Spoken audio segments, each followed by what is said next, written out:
Hello, dear friends. My name is Sofya Dorinskaya. I am a psychiatrist and the head of the Medical Information Center. Today, we will have a video for smart people. Really, for smart people? Because today we'll talk about alcohol and the fight against alcoholism. That is certainly true, and there is no denying that alcohol is indeed a narcotic substance. And the habit of consuming alcoholic beverages can pull an individual down into a profound and dangerous quagmire, from which it is extremely difficult to break free, and sometimes it is even completely impossible. And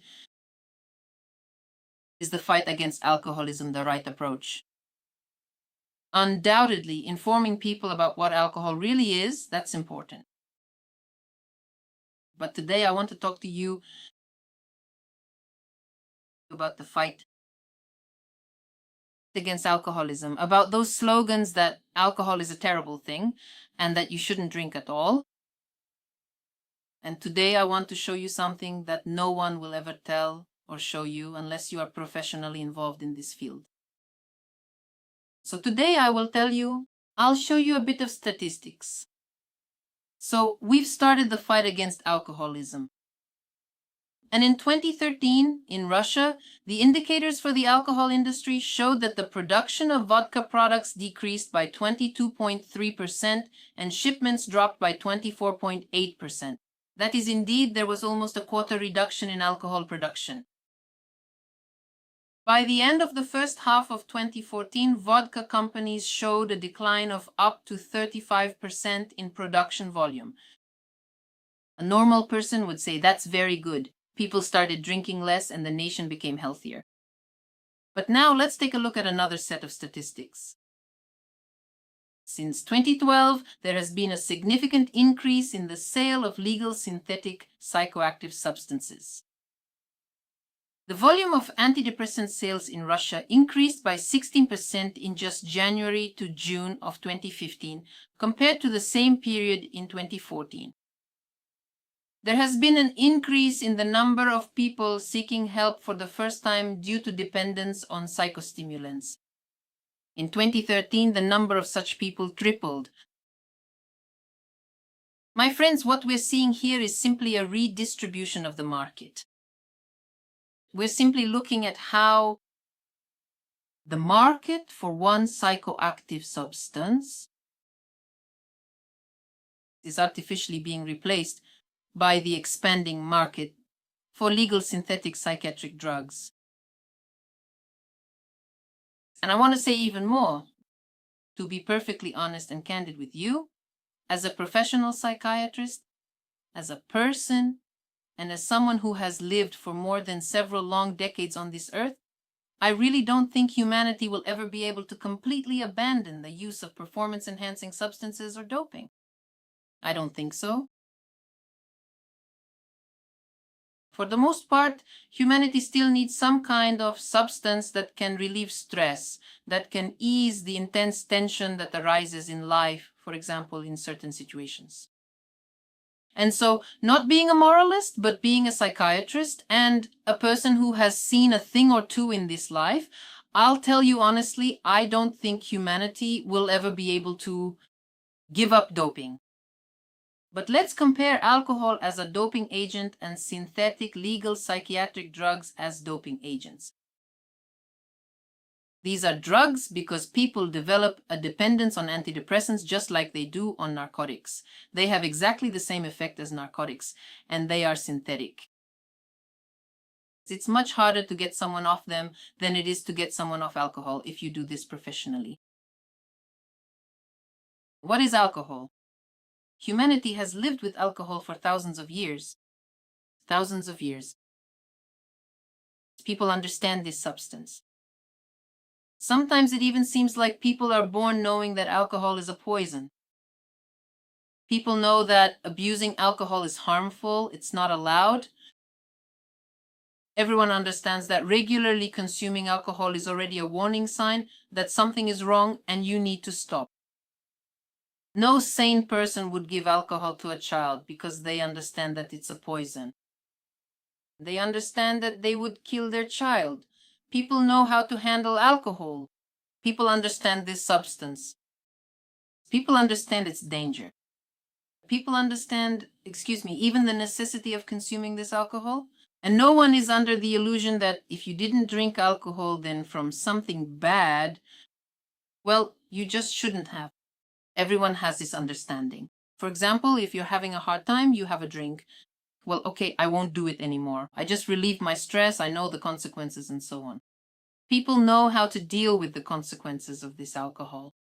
Situationally, for example, there was a party in the evening, and in the morning everyone knows what will happen. In the morning everyone knows what needs to be done, and so on and so forth. But with legal synthetic drugs, it's a completely different story. Just look, there are crowds of parents, doctors. Recently I discovered this. A mother gives her child selective serotonin reuptake inhibitor antidepressants, and she sincerely believes she's treating him, but she's going to kill him. She's going to kill him because antidepressants are drugs. If, God forbid, she suddenly stops giving them, her child will lose their mind. Her child will become sterile if she continues to give them these SSRIs. A side effect of SSRIs in children is suicide. In America, 5-year-old children who take SSRIs hang themselves. Do you understand? But people don't recognize this as a danger. The mother is treating them. After all, she got the pill from the doctor.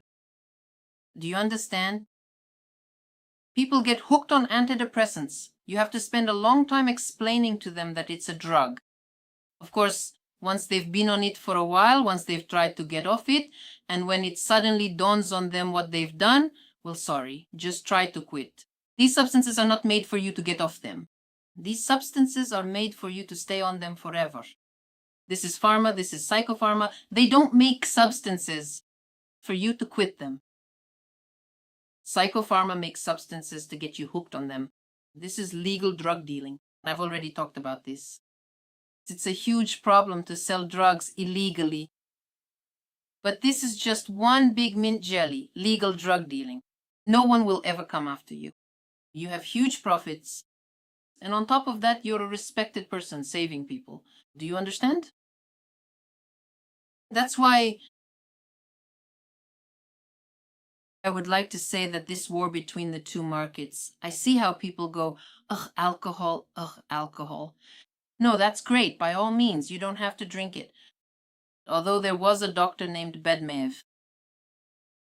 At the end of the 19th and the beginning of the 20th century in Russia, he was a great doctor. And this doctor said that people engaged in hard physical labor, like the barge haulers on the Volga, something like that, in order to maintain their health, they should drink a glass of red wine every day. Sorry, this doctor cured cancer. I can't present his treatment methods to you right now because they were based on herbs, but still. Bedmev said that alcohol is necessary. And I'm not trying to tell everyone to pour themselves a shot of vodka and start treating themselves. But no one denies that there is such a thing as enotherapy. And nevertheless, it exists. No one denies that wine contains nutrients. Let me tell you something. There is such a wine in Hungary, okay? I think that people who lived in the Soviet Union heard it. You know about this wine. So here it is. This is one of the Tokaj varieties. I won't talk about Tokaj now. I know because I live in Hungary. One type of this wine was sold in pharmacies because its medicinal properties were noted. No one knew why.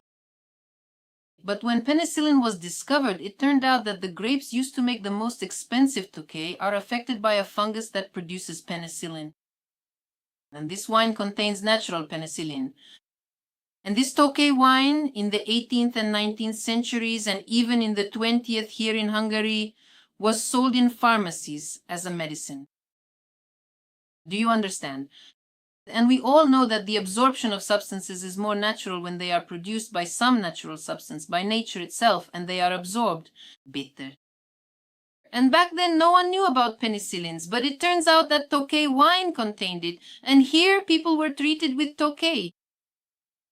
There you have it. I can't say a single good word about any antidepressant, any neuroleptic, any tranquilizer, not a single one.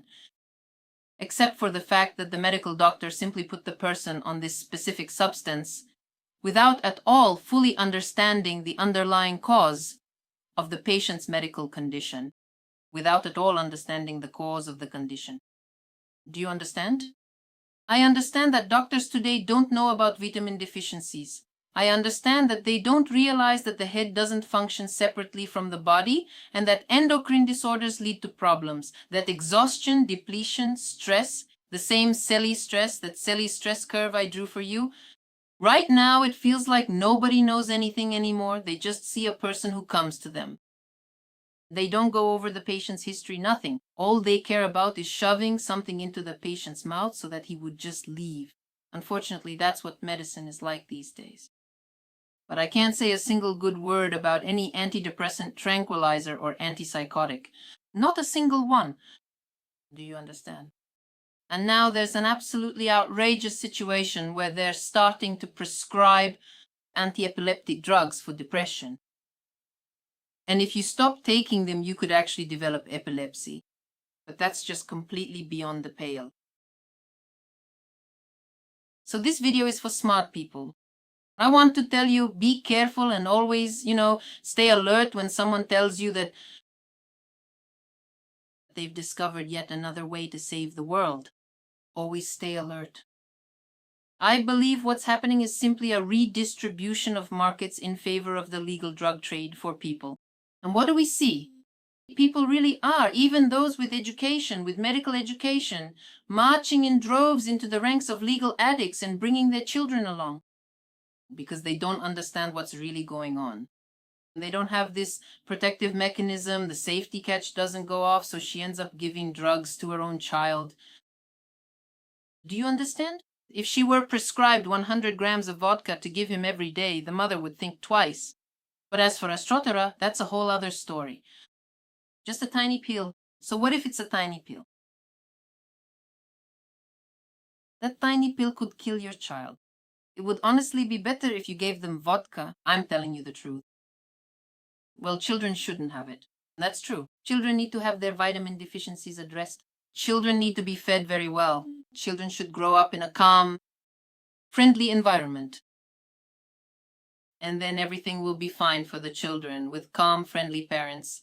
That's when your children will be all right. This was Sofya Dorinskaya with you. All the best. Goodbye.